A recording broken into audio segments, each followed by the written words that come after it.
बिहार की राजनीतिक में हर दिन एक नई समीकरण में बदल रही है और बिहार की राजनीतिक में महागठबंधन को इस बार बंपर बहुमत मिल रही है और भारतीय जनता पार्टी को, एनडीए को, नीतीश कुमार को पटखनी देते हुए तेजस्वी कुमार आगे बढ़ते चले जा रहे हैं। लेकिन यह भी गौर करने वाली बात है कि नीतीश कुमार को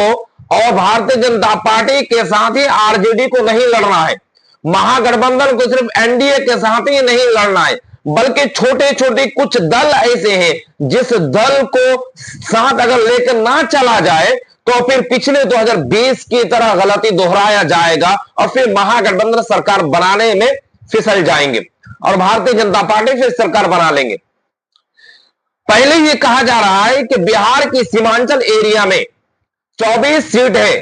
कटिहार, पूर्णिया, किशनगंज, अररिया और इनके अलावा दरभंगा, समस्तीपुर, गया,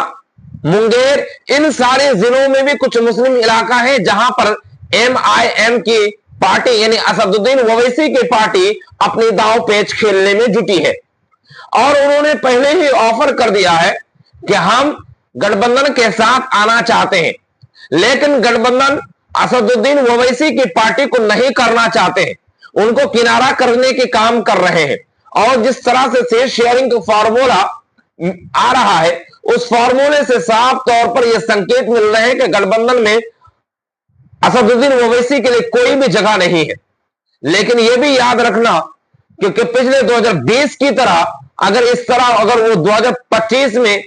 अगर साथ में ना लिया जाए और वो अपने प्रत्याशी उतारे तो ऐसे वोट कटेंगे जिससे भारतीय जनता पार्टी को बहुत ज्यादा फायदा होगा और फिर ये बंपर जीत के बजाय बंपर हार की तरफ कन्वर्ट हो जाएंगे तेजस्वी यादव और महागठबंधन। इसीलिए आरजेडी को चाहिए कि ये सारे कदम फूंक फूंक कर रखा जाना चाहिए ताकि जो पार्टियों को हराने के पक्ष में जो सपना आरजेडी लेकर के चले हैं, जो सपना महागठबंधन, कांग्रेस पार्टी, सीपीआई और सीपीएम लेकर चले हैं, वो सपना कहीं धराशायी बनकर के ना रह जाए। और ये धराशायी बनकर के क्यों ना रहा? क्योंकि 2020 में भी सरकार बनाते बनाते थोड़ी सी चूक की वजह से फिसल गए और कुछ ही सीटों के अंतर में सरकार बनाने में चूक गए।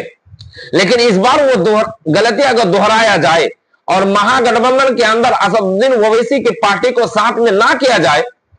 तो कहीं तो ऐसा नहीं है कि फिर वही वाली गलती दोहराएंगे और फिर उसी तरह से रणनीति बनाया जाएगा।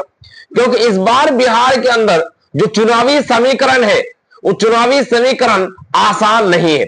मैं इसलिए कह रहा हूं कि आसान नहीं है, युवाओं को समझने की जरूरत है क्योंकि जलसूरज पार्टी भी ओट कटवा की तरह पूरी 243 सीटों पर विधानसभा चुनाव लड़ेंगे, जिससे पार्टी आरजेडी का भी कटेगा, कांग्रेस का भी वोट कटेगा, भारतीय जनता पार्टी के भी कटेंगे, नीतीश कुमार की पार्टी भी कटेंगे। हो सकता है कि कुछ सीटों पर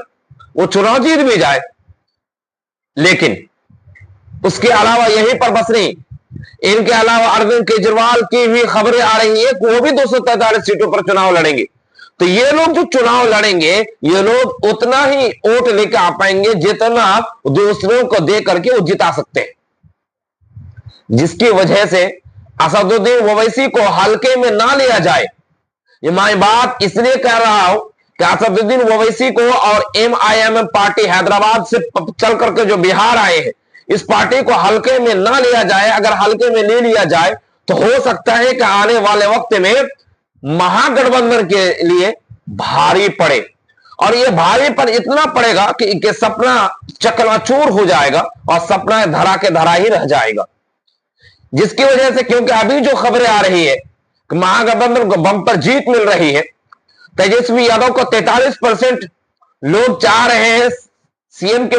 पद पर यानी मुख्यमंत्री के पद पर और राहुल गांधी को 47% लोग चाह रहे हैं।